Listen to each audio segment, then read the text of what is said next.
사과 맛있죠? 요즘에는 웰빙 하면서 한 번을 먹어도 몸에 좋게 먹자는 분위기가 있잖아요. 저기 서구권에는 하루 한 개의 사과는 의사를 멀어지게 한다라는 속담이 있대요. 한국에도 사과랑 관련해서 유명한 말 있죠. 아침에 먹는 사과는 금, 저녁에 먹는 사과는 독이라고요. 아침에 사과라는 음료수도 있잖아요. 저녁에 사과 먹지 마라, 선풍기 틀어놓고 자지 마라, 먼지 많은 날에는 삼겹살 먹어라. 이게 어디까지 맞는 말이고 어디까지 유사과학일까요? 오늘은 우리 사회에 뿌리내린 미신들, 유사과학에 대해서 알아보겠습니다.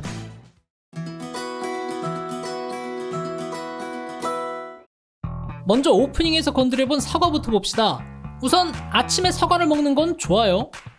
특히 껍질에 식이섬유가 많아서 장운동을 도와주고 당분이나 유기산 같은 성분이 에너지원이 돼서 하루의 시작을 도와준다는 거예요. 그러면 아침에 먹는 게 좋은 과일이니까 밤에 먹으면 안 되겠네. 그게 아니라 아침에 좋은 사과는 그냥 밤에도 좋아요. 야, 밤에 사과 먹으면 안 돼! 라고 하는 사람들한테 왜 안 좋은데? 라고 물어보면 너 그것도 모르냐? 안 좋대 라고 이상한 대답을 하는데요. 가끔씩 들리는 이유는 사과의 신맛을 만드는 산 성분이 속을 쓰리게 한다는 건데, 사과가 가지고 있는 유기산은 pH 3, 4 정도의 약산성이고 우리가 모두 가지고 있는 위산의 산도는 pH 2의 강산성이라서 사과를 먹든 안 먹든 속 쓰리게 만드는 원인은 별 수 없다고 해요. 그리고 식이섬유가 자는 동안 뱃속에서 소화를 촉진시켜서 잘 때 방해가 된다는 건데, 사과가 가지고 있는 수용성 식이섬유는 물에 풀려서 장벽을 보호해주기 때문에 다음날 아침에 쾌변에 도움을 준다고 해요. 그러니까 오히려 자기 전에 사과를 먹는 게 좋다고 합니다. 사과로 쌓인 당분이 밤에 자는 동안 분해가 안 되고 쌓여서 혈당이 높아진다, 체지방이 늘어난다는 이유도 들리는데, 오히려 껍질이 가진 펙틴과 퀘르세틴이라는 성분이 당분 흡수를 조절해준다고 해요. 그래서 혈당을 서서히 올려주고 혈액 내의 혈당을 오히려 낮춰준다고 합니다. 앞으로 누가 밤이라서 사과 안 먹는다고 하면 그럼 내가 먹어야지 하고 낼름 먹어버리세요. 선풍기 틀고 자면 죽는다. 지금은 이런 얘기하면 옛날 사람 취급받는데 실제로 옛날 얘기예요. 2000년대엔 뉴스에서도 선풍기 틀어놓으면 죽는다는 뉴스 나왔고, 상품 설명서에서도 목숨이 위험합니다 라고 경고하는 문구도 있었어요. 영어로 펜데스라고 한다는데 서구권에서는 한국에서 유명한 미신이라고 놀리는 말로 쓰였다고 해요. 사람이 잘 때 가만 누워서 숨을 쉬잖아요. 그때 숨을 쉬는데 선풍기 바람이 호흡에 비해서 너무 강하니까 우리 숨을 막아버린다. 날숨보다 들어오는 바람이 더 세니까 숨이 막혀서 죽는다. 아니면 선풍기 바람에 딸려오는 먼지가 호흡기로 들어가서 병이 생기는데 그래서 죽는다. 이런 말장난 같은 얘기가 어디서 시작됐는지 근원까지는 알 수가 없는데, 아마 그때 당시에 아름아름 퍼지고 있던 미신을 신문이나 뉴스 같은 매체에서 진짜인 양 퍼뜨린 게 문제인 것 같다라고 해요. 이게 기자 입장에서는 사람들이 이렇게 많이 맞다는데 사실이겠지 하는 거고, 시청자들 입장에서는 야, 뉴스가 거짓말 하겠냐? 하니까 서로의 오류를 서로가 보충해주는 이상한 현상이 이를 키운 거예요. 빌 게이츠 사위 만드는 법이라고 있잖아요. 아들한테 이렇게 말합니다. 아들아, 내가 정해주는 여자랑 결혼해라. 싫어요. 빌 게이츠 딸인데? 그러면 좋아. 자, 다음에는 빌 게이츠한테 갑니다. 제 아들이랑 당신 따님을 결혼시킵시다. 싫어요. 내 아들이 월드뱅크 CEO인데? 그러면 좋아. 그 다음에 월드뱅크 회장한테 갑니다. 제 아들을 월드뱅크 CEO로 세워주세요. 싫어요. 내 아들 빌 게이츠 사위인데?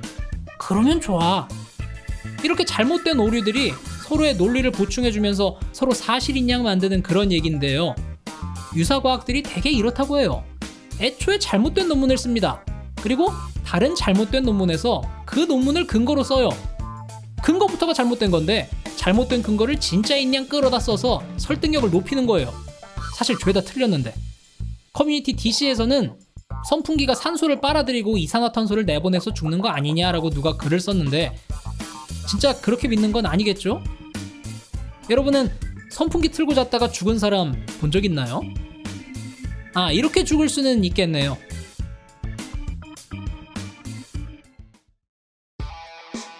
먼지를 많이 마신 날엔 삼겹살 먹어야 된다는 것도 유명하죠. 이게 기관지에 낀 먼지를 돼지기름이 씻어준다는 얘긴데, 사실 기관지로 돼지기름이 넘어가면 건강에 되게 나쁘죠. 1980년대 광부들이 먼지를 많이 마시니까 삼겹살로 씻어야겠다 하면서 먹기 시작한 게 지금까지 내려온 게 아닌가 하는 말이 많아요. 실제로 지금도 황사 시즌에 삼겹살 소비량이 올라간다라는 그런 썰이 돈다고도 하고요. 폐나 기관지에 먼지가 쌓였는데 그걸 돼지기름으로 씻는다는 논리라면은 그 돼지기름이 폐까지 들어왔다 나간다는 건데, 이것부터가 말이 안 되고, 돼지고기가 중금속 해독 효능이 있다는 연구 결과는 있었다곤 해도 그래도 돼지기름이 일반 먼지를 씻어준다는 건 도저히 말이 안 되는 논리라고 해요. 그리고 애초에 건강 생각할 거면 삼겹살을 구워 먹을 게 아니라 상대적으로 기름이 좀 적은 다른 부위를 먹거나 수육으로 삶아 먹는 게 좋겠죠? 물은 답을 알고 있다라는 말은 유명합니다.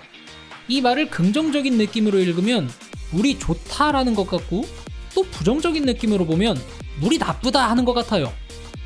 육각수, 수소수 같은 프리미엄 물들이 요즘도 왕왕 비싸게 팔리는 것 같은데, 좋은 물은 육각수, 나쁜 물은 오각수, 뭐 이런 말을 한다고 해요. 사실 그런 건 없습니다. 물은 0도 이하로 얼리면 다 육각형 분자가 돼요. 위에서 말했던 물은 답을 알고 있다라는 주장에서도 물 분자가 기억력을 갖고 있고 감정도 가지고 있다라고 하는데, 이 육각수의 물은 좋은 물이기 때문에 육각수는 육각형 분자 구조를 기억해서 유지한다 하는 주장이래요.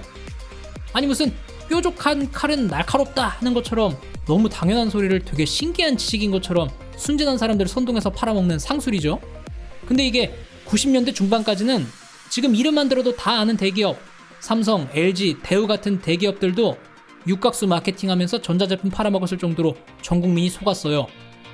피부에 좋다, 성인병도 예방한다, 노화 방지에 아토피까지 방지한다 뭐 이러면서 무한단물 같은 소리를 했고, 이게 실제로도 좀 먹혔다고 해요. 그리고 수소수도 있죠. 물에 수소를 첨가해서 더 좋은 물이 된다라는 주장을 하는데, 유해한 활성산소를 막아준다, 노화랑 질병도 막아준다, 또 아토피, 소화불량, 다이어트까지 도움이 된다 이러는데요. 그냥 물은 다 물입니다. 오히려 수소를 강제로 몸에 때려 넣으면 수소 폭발을 해버릴 수도 있으니까 이게 존재 자체가 모순되는 물이라고 볼 수도 있겠네요. 또 뭔 칭찬해준 채소는 맛있게 잘 자라고 욕을 들은 채소는 맛도 없게 시들어버린다고 하는 얘기도 있었는데, 말이 가진 힘, 채소의 능력 같은 초능력을 뒷받침하기 위한 논리로 많이 쓰였죠. 근데 채소는 청각기관이 없기 때문에 소리를 들을 수가 없죠. 내가 똑같은 조건에서 실험해봤는데 확실히 달라 라고 말하는 사람이라고 해도 정확히 1부터 100까지 모든 조건이 똑같게 실험하는 건 불가능하기 때문에 그것도 주장을 뒷받침할 근거는 안 된다고 해요. 이런 거 외에도 혀 부위별로 느끼는 맛이 다르다 하는 혀 맛지도가 있는데 아세요? 저도 이건 학교 다닐 때 교과서에서 배웠었는데 사실 이것도 뻥이라고 해요. 단맛, 짠맛, 쓴맛, 신맛, 요즘에는 하나 더 추가해서 감칠맛까지 이 5대 맛은 그냥 혀 어디에 대봐도 똑같은 맛이 나요. 궁금하신 분들은 지금 혀 여기저기 손가락 한번 대보세요. 똑같을걸요? 로또 공략법, 로또 필승법, 이것도 거짓입니다. 로또의 경우의 수는 814만 5060가지인데 로또는 매 회마다 새로운 무작위 번호를 뽑는 방식이기 때문에 확률을 높이는 방법은 그냥 로또를 많이 사는 것밖에 없다. 그 이상도 이하도 없다. 게르마늄 팔찌, 여기서 나오는 원적외선이 건강에 좋다는 마케팅도 있죠.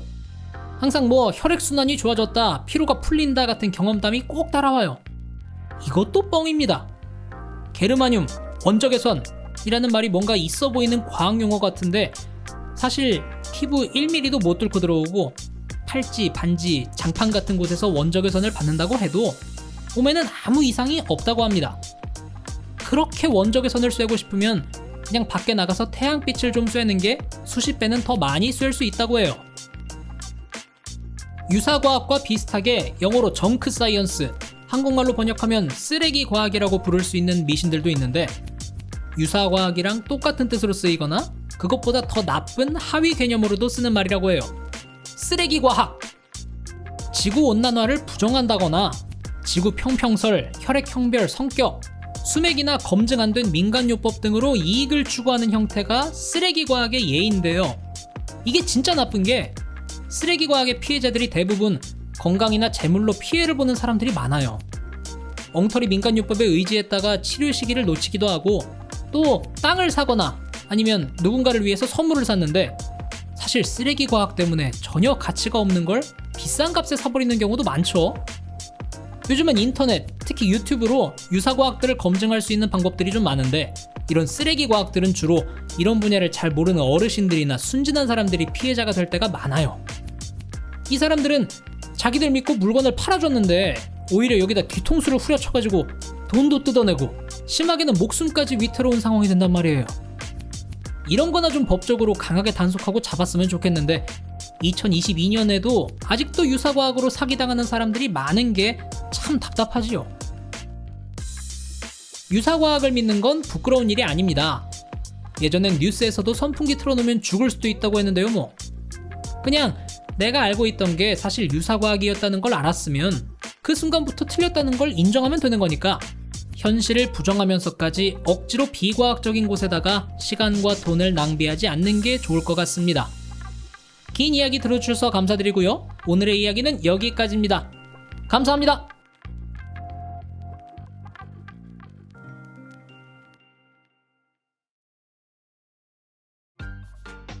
다음에 들려드릴 이야기도 듣고 싶으시다면 구독과 알림 설정 부탁드리고 저는 다음 영상에서 뵙겠습니다. 감사합니다.